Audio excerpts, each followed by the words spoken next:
My name is Jon Linton, and I am a photographer. Well, I'm an accidental photographer in many ways. I started out my career in art in the publishing world. So I owned and published a magazine here in Arizona called Art Book for many years, the better part of almost a decade.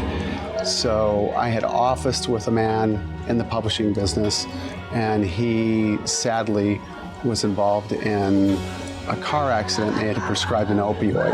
That opioid led him back to, sadly, an addiction that he had been free of for many years, and he died on the streets of Phoenix here from an overdose, a heroin overdose.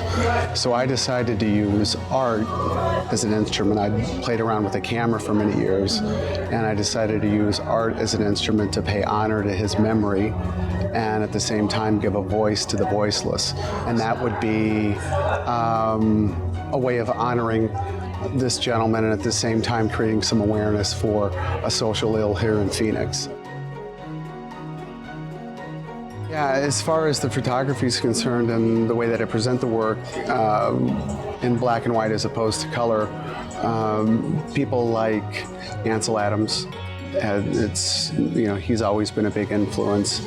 Weston, even portrait photographers that have done things in black and white. I've always had an appreciation for imagery in this format rather than using color. If it weren't for some of that early work in black and white, to be very frank, photography inside the world of art has always been kind of a stepchild. And the black and white photography in those early days for notable photographers like Weston and Adams, they brought photography into the world of art so that it was considered an art form, a fine art form. I've always been of the opinion as well, especially with the way photography is done today. Everybody's a photographer today with an app and a cell phone. And colors sometimes get a little distorted, vibrance, and colors that we see with the eye aren't really colors that we see then in photography because of pushing vibrance levels, et cetera, et cetera. So I've stayed with black and white, and for me personally, I think when you strip color away, you're left with, the truth of the image that's there, and you very quickly know whether the photograph is good or bad by virtue of color being absent. And in the absence of color, you start looking at the subject matter that you're in front of very differently as well. You start looking for your eye automatically starts picking up texture.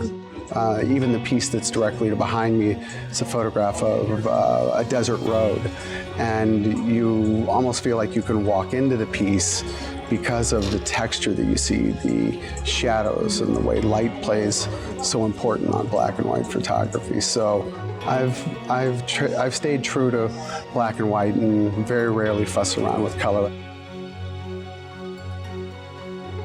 Well, I'll tell you, a friend of mine that I worked on a project 4 years ago, a very famous painter who is a contemporary of people like Warhol, I'd worked on a project with him, and one of the things that he had mentioned to me, and it stands and holds true for whether it's photography as a medium or whether it's pottery or whether it's something painterly, you want emotion. You want the work to leave someone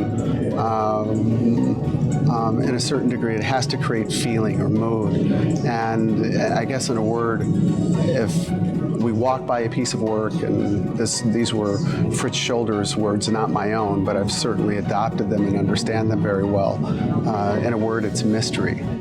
So if we walk by something and it just doesn't grab us, it's because it's absent mystery, and that's kind of like life itself. Absent mystery in life, we'd live a very bland existence. So I try to make certain that my work reflects that. I guess a few things. I mean, this is an outdoor show. It's unique in that regard. Certainly we're under a tent, but yet it's an outdoor show. And you've got such a wide variety of art. You have 100 artists that are working here. And I think it's the connectivity.